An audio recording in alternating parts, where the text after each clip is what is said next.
Halo teman-teman semua, Om Swastiastu, Assalamualaikum warahmatullahi wabarakatuh. Salam budaya, salam sejahtera untuk kita semua.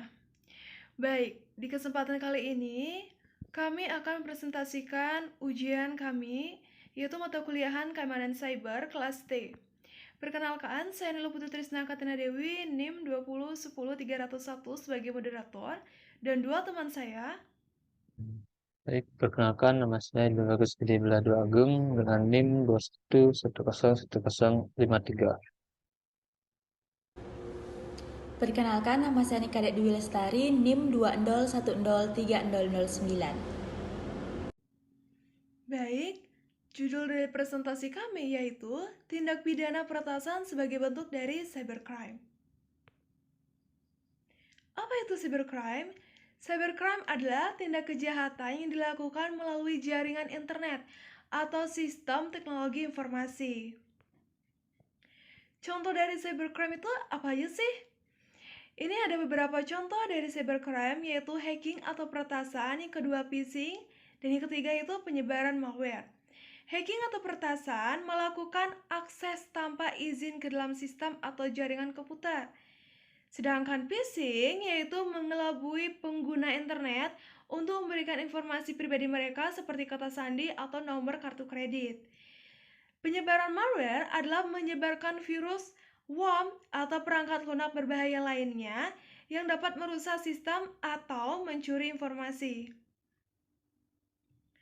Peretasan sebagai tindak kejahatan merupakan kemampuan membuat suatu program yang dapat disalahgunakan oleh seseorang yang tidak bertanggung jawab menyebabkan terjadinya sebuah pelanggaran norma atau hukum yang berlaku guna merugikan beberapa pihak yang telah sejak awal menjadi target sasarannya.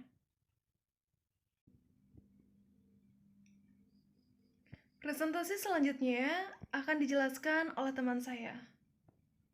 Terima kasih atas kesempatannya. Di kesempatan kali ini saya akan melanjutkan presentasi dari teman saya. Jadi tadi sudah dijelaskan mengenai apa itu cybercrime, contoh kasus cybercrime, dan juga peretasan sebagai tindak kejahatan. Nah, selanjutnya saya akan membawakan mengenai contoh kasus peretasan. Nah, jadi kita di sini sudah menyiapkan dua contoh kasus ya. Kasus yang pertama itu ada kasus BPJS Kesehatan. Nah, di mana pada akhir Mei tahun 2021 itu situs milik Badan Penyelenggara Jaminan Sosial atau BPJS Kesehatan itu yang nama situsnya bpjs_kesehatan.go.id itu diduga diretas. Nah, buntutnya itu ada 279 juta penduduk Indonesia itu informasinya dibocor dan dijual di forum online bernama Right Forums.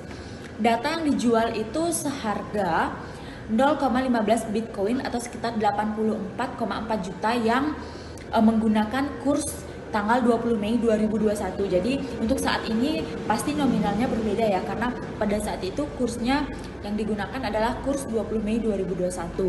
Nah, informasi tersebut berisikan nick, nomor ponsel, email, alamat hingga gaji dari masyarakat atau penduduk Indonesia yang terdaftar dalam BPJS Kesehatan itu.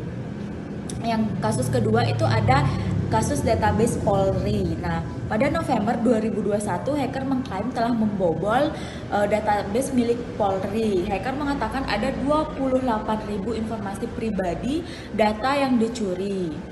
Data tersebut berisikan informasi sensitif. Jadi kasus ini datanya tuh lebih banyak ya.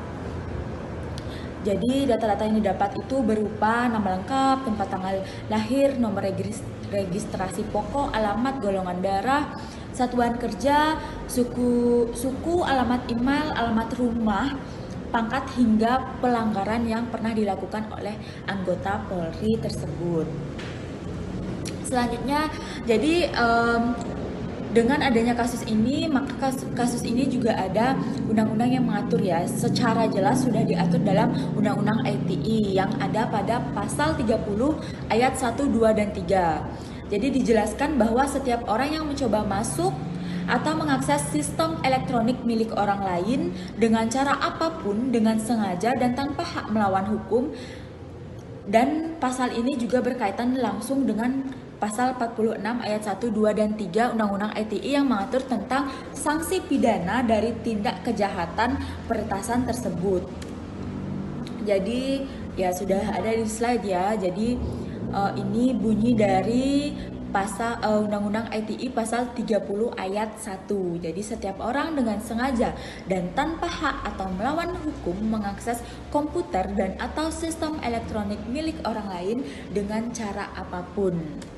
Nah, jadi sanksi pidana yang dapat menjerat pelaku peretasan tersebut telah diatur dalam pasal 46 ayat 1, yakni bunyinya setiap orang yang memenuhi unsur sebagaimana yang dimaksud dalam pasal 30 ayat 1 maka dipidana dengan pidana penjara paling lama 6 tahun atau dengan denda paling banyak 600 juta rupiah. Nah, jadi sudah jelas ya, untuk tindak kejahatan peretasan itu sudah ada undang-undang yang mengatur, undang-undang ITE yang mengatur, itu pasal 30 ayat 1, dan untuk sanksi pidananya itu ada pada pasal 46 ayat 1. Nah, sekian presentasi dari saya, akan dilanjutkan oleh teman saya.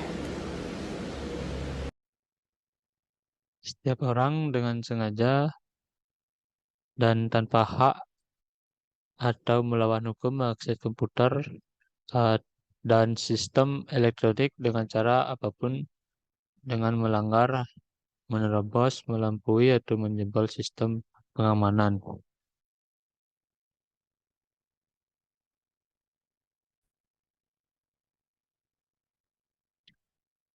Untuk sanksi pidananya sendiri telah diatur dalam pasal 46 ayat 3, di mana untuk pelanggaran tersebut dikenakan hukuman kurungan penjara seberat-beratnya 8 tahun atau membayar denda sebanyak-banyaknya 800 juta rupiah.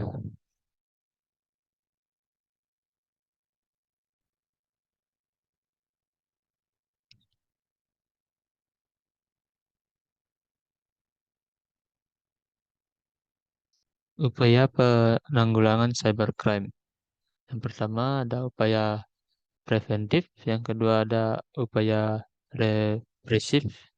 Untuk upaya preventifnya merupakan upaya pencegahan yang dilakukan guna mencegah timbulnya suatu kejahatan di dalam lingkup masyarakat.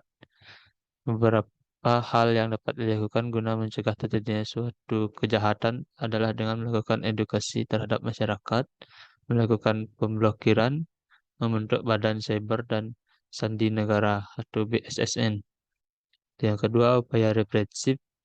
Ini merupakan salah satu upaya yang bersifat konsepsional, di mana upaya ini dilakukan setelah terjadinya suatu kejahatan.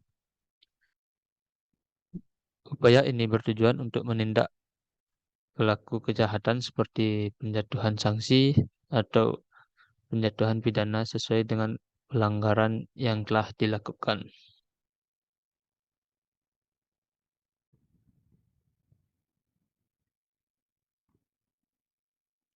Untuk kesimpulan, penegak hukum yang dilakukan terhadap tindak pidana peretasan atau hacking yang tergolong ke dalam ranah kejahatan mayantara atau cybercrime dilakukan dengan menerapkan Undang-Undang Nomor 19 Tahun 2016 yang merupakan perubahan atas Undang-Undang Nomor 11 Tahun 2008 tentang informasi dan transaksi elektronik. Undang-undang ini akan memberikan sanksi berupa membayar denda serta hukuman kurungan penjara sebagaimana telah dicantumkan dalam pasal 30 ayat 1, 2, dan 3. Sanksi pidananya telah diatur dalam pasal 46 ayat 1, 2, dan 3. Upaya dalam melakukan penanggulangan kejahatan mayantara atau cybercrime telah mengacu pada Undang-Undang Informasi dan Transaksi Elektronik dan juga berbagai upaya lain seperti upaya preventif seperti pemblokiran, edukasi terhadap masyarakat, dan hal-hal positif lainnya yang dapat mencegah terjadinya suatu kejahatan, serta melakukan upaya represif yang mana upaya ini dilakukan setelah terjadinya suatu tindak pidana seperti penjatuhan sanksi terhadap pelaku. Demikian presentasi dari kami. Kami tutup dengan Brahma Santi. Om Santi Santi Santi Om. Mohon maaf bila ada kesalahan kata yang disengaja ataupun tidak. Terima kasih semuanya.